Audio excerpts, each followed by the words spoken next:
Lesson 1, Topic 6, Meditate on an abstract subject. Today we will learn how to educate our mind to think abstract. There are abstract and concrete thoughts, magnetic and electric thoughts, material and spiritual thoughts, heavy and light thoughts.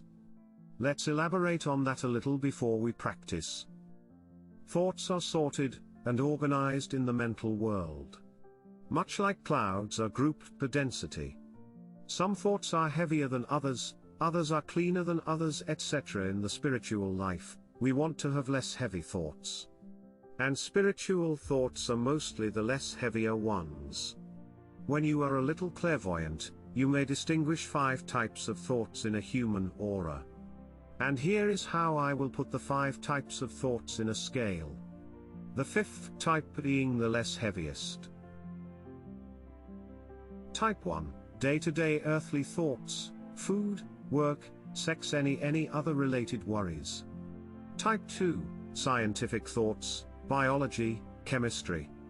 Type 3, religious thoughts, love for the invisible, love of virtues.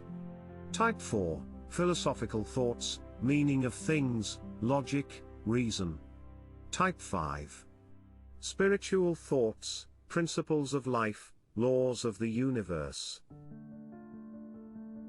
When during a meditation someone is having thoughts of type 1, he or she is producing in the invisible world, sounds or images which are very concrete, and which travels the lowest part of the mental world.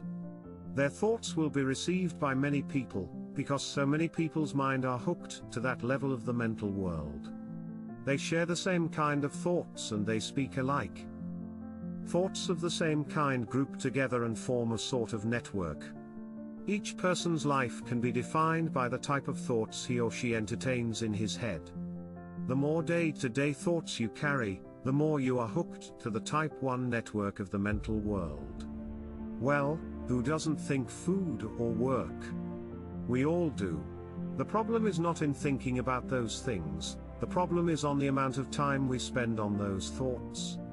The more you are on them, the more you are hooked to that lower network of the mental world. Why do you think meditations are prescribed in all forms of yoga?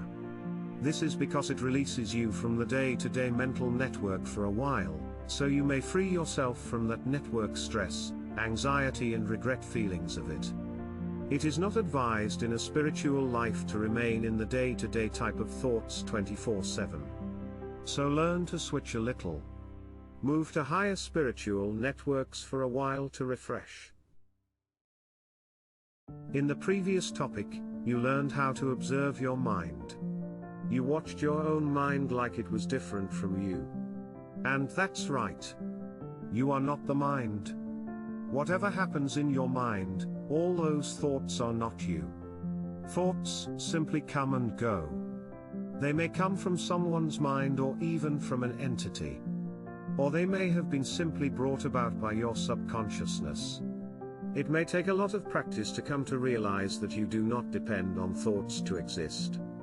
You simply use thoughts to express yourself in the lower worlds, in the physical world for example, because what comes out of your mind is the product of your constructed thoughts. Well, some people don't have filters between their mind thoughts and their mouth. But that's another topic of another day.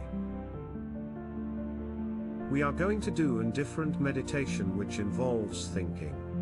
In opposite to the previous meditations we have had so long where you were asked to simply observe all the thoughts coming and going. We are going to give the mind the ability to think, but to think higher. Yes, if the mind is made to think, we might as well give it its highest purpose. Teach it how to think on the most abstract topics and it will start thinking less of the concrete thoughts, less of down-to-earth thoughts. Are you ready? In this meditation you won't need a pen and a paper. You simply need to choose upfront the subject of your abstract meditation. Your abstract thought needs to be subject which has little less to do with a concrete material. Choose topics like perfection, harmony, spiritual love, beauty, energy, unity, freedom, justice, goodness, courage. Go to your meditation place, and set an alarm clock to ring in 10 minutes in your comfortable position. Start asking and answering the following questions about your subject: what, where, why, how. For each question asked, give a detailed answer backed up with examples borrowed in physical world. For example, say you've chosen to meditate on harmony. For the what and where question, you would for example mentally answer, I've seen harmony among flowers where colors are set in such an order, a beautiful manner. I also see harmony among horses when they sometimes run in a way they produce beautiful sounds with their legs together. 10 minutes would be enough to go through all the questions, but feel free to extend that time if you happen to have more ideas. With a lot of daily practice, it's possible that you reach 30 minutes. You may practice this meditation for as many days as you want, just until you can see only one drawing line in your notepad on a meditation session. You can alternate this meditation with the rest of other meditations. To maximize your effort, I strongly suggest you take the 23 days meditation challenge you can see in the menu of this lesson. This way you may report on your daily meditation and even get help whenever you've got some difficulties. See you in the next topic.